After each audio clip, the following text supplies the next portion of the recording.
Greetings. In this lecture series, I will be dealing with a subject known as construction techniques as an elective for final year BTech as per Dr. Babasaheb Ambedkar Technological University, Lonere. Before going towards the details of the subject, let us have a overview of the subject. Overview of the course. Course code is BTCBE 705A.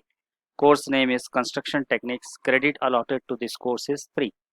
University has defined examination pattern for this, which includes periodic test 1 and 2 having weightages 10 marks, followed by mid-semester examination having weightage of 20 marks, and at the end semester examination of 60 marks will be conducted. The syllabus of this subject is divided into 6 units, Unit 1 to Unit 6.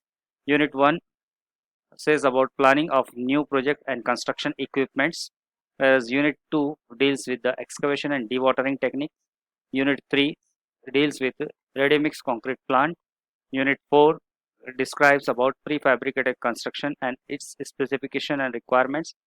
Unit 5 we are going to deal with road construction aspect, and in Unit 6 diaphragm wall will be discussed in detail. The recommended textbooks for this are Purifoy RL 2010 Construction Planning Equipment and Methods, published by McGraw-Hill Publication, New Delhi. Verma Mahesh 1975. Though the book is too old, but it covers large portion of our syllabus. Construction Equipment Metropolitan Book Cooperative Cooperation Limited, New York. Singh J 2006. Heavy Construction and Planning Equipment and Methods by Oxford and IBH Publication, New Delhi. University has defined certain course objective which will be attained after during the completion of this academic course. Number 1, to study different methods of construction to successfully achieve the structural design with recommended specification. The second objective is to involve the application of scientific and technological principles of planning, analysis, design, and management to the construction technology. Now, with this aim, 2 objectives, let us start with our syllabus. Let us talk about what is planning. Okay, so to quote this, the answer: planning is the process of developing the project plan. The plan outlines how the project is to be directed to achieve the assigned goals. So here in this case, what we are going to do, we are going to prepare a line sketch of our assigned goals and assigned objectives, which we can achieve through a proper sequencing of the activities, and that proper sequencing of the activity is nothing but we can say it as a planning. The second quote we can have here: planning aims at formulation of a time-based plan of action for coordinating various activities and resource to achieve specified objective. It is important in every project to have a time-based plan of action to complete the project in time, or to achieve the project objectives in times. So it requires a good attractive or analytical logical solutions to the various events, sequencing of various events, scheduling of various events with reference to the resource availability. It may be resource, maybe material resources or human resources. Based on that, in optimum time we can complete the project. We call these activities as critical path method or PERT method. Now, later on, if we want to code the statement, it specifies a determined and committed future course of action based on discussion and decision made on the current knowledge and estimation of the future trends. What it specifies that it is nothing but a predetermined and committed future course of action which we have prepared. Predetermined means initially we are going to know what type of hurdles we will have, what type of goals we will achieve, but what we will have there, we will assure that there is a committed future for it. Okay, the committed future means what? The things will be really in existence. Okay, for that we are going to plan is a sequential uh, uh, program. That sequencing program of a process of developing is called as a developing a project is called as a planning of a project. Okay, and as at the last, what we'll get from that planning, we are going to get the achieve the goals what we desire and what the things we want to get at the last at the completion of the project. Now let us talk what is a construction planning. What's exactly the meaning of a construction planning here is that once the project lineup is set up, once the project objectives has been defined, then the part comes how to execute it. The construction planning process is simulated through a study of project documents. This execution can be done with the help of a pre-knowledge, pre-documentation available to us. So what we do, we will have a simulated study of all project documents. This document includes the available technical and commercial studies prepared before the chalkout program of a project. Then investigation which has been done, thorough investigation. This may include investigation related to social aspect. It may relate investigation to geological character of the land, or it may include the investigation related to material and resources of funding and many more. So next to that is the design and drawing. After finalization of the project planning, the project actual sizing of the project will be done.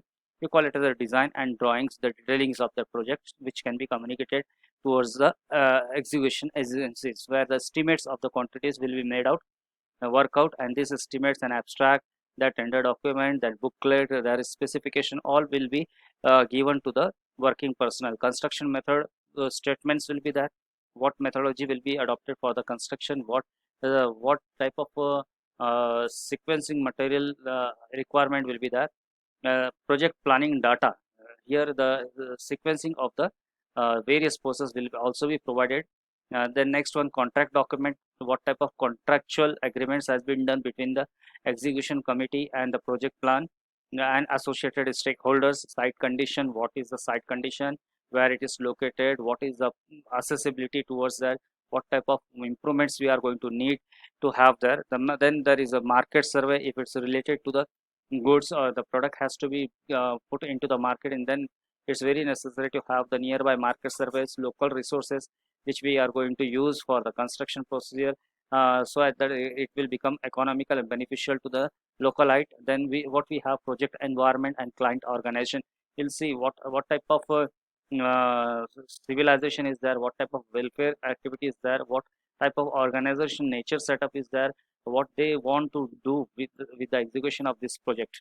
And after that, what we'll get, we are going to do all the feasibility study here, in which we will say, oh, whether my project is flexible or feasible or not. And with this study, we are going to come to know what strength and weakness we are having in such a project planning, and how can we mitigate that one. And that total part is called as a project planning. Okay, if we further wants to classify project plan, it can be classified based on two words: cost oriented and schedule oriented. Where cost oriented deals with the investment involved in it. It may be investment related, direct investment or indirect investment.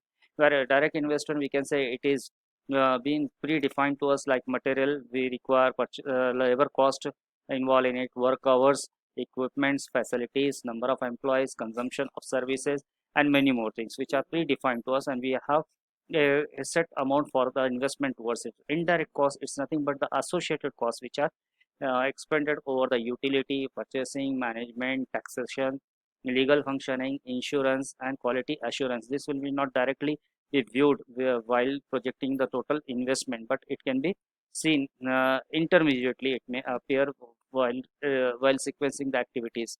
The second part is the schedule oriented. So here we will say that the project will be oriented either the time bound or resource bound. So we can say it as a time oriented. We know the well known example here, critical path problem, and the second one, resource oriented, is said to be job shop problem. So what we can say here, depending on the resource, you are going to put the employability there, you are going to put the task there, and accordingly you are going to execute the work.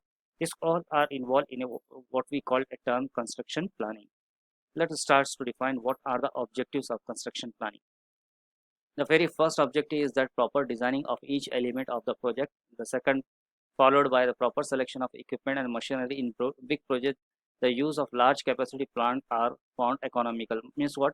We are going to put the due consideration on each element. We are going to have sequencing of a single element in the project line, so that the project can be executed smoothly and be completed in time.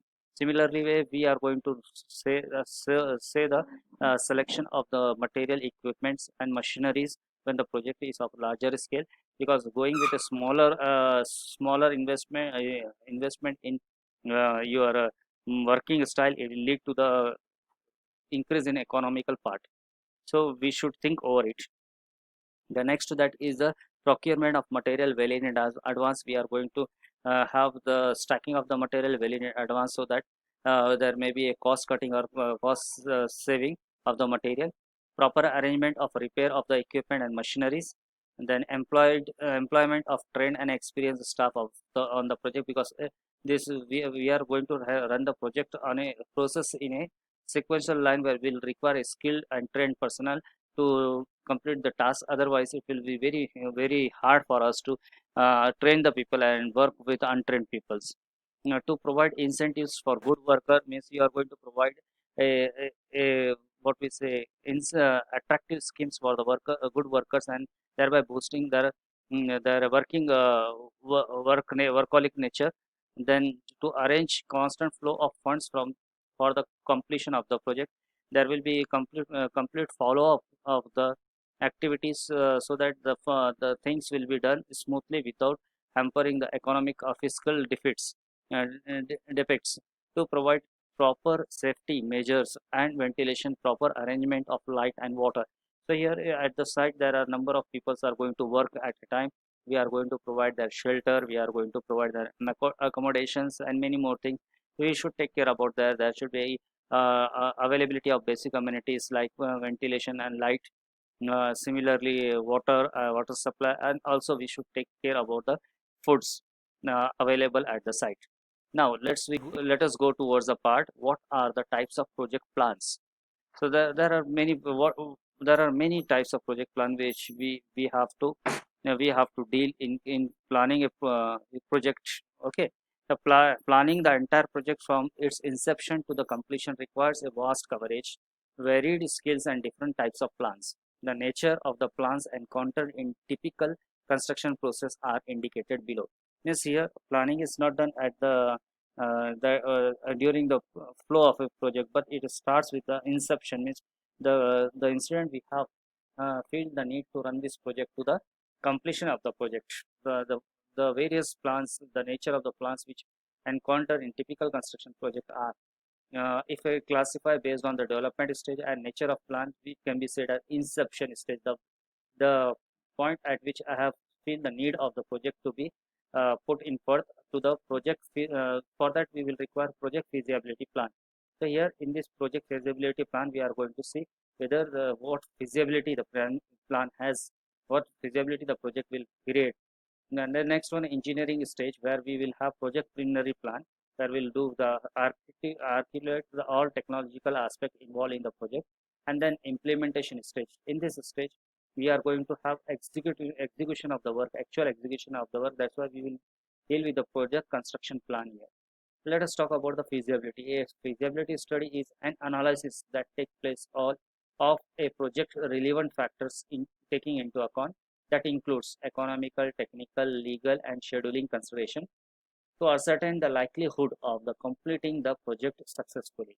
So here both the things, one is the part related to the economics which will be involved in it, technical requirement of that project, legal aspect of the project, scheduling consideration of the project, as well as if the project is very much large, then it will be a very due concern for the construction agency that whether I am going to complete it within the stipulated time, or it will take a extended period, or what about the success rate of that one. All this comes under the project plans and planning stages. Okay, let us move to, before talking about engineering stages or implementation stage, let us talk about who makes the plan. Who makes the plan? It is a very simple question, and the answer to this question is that who makes the plan? Everyone, everybody must plan it. Means every person who is involved in the construction procedure should plan himself, should plan his task oriented, should plan his own schedule. Now, who leads to this is called as a project manager. He initiates the process of planning, and he directs the people about the pros and cons of the project and what to be the next task and how to achieve that task. Then what we say, he acts as a leader, and he coordinates and plans the overall project, and he is called as a master plan maker, or he will be having thorough knowledge of all project. Okay, so, with this I will stop the delivery of lecture here. We will look over the other aspect in upcoming lecture. Till then, Stay at home, be safe. Thank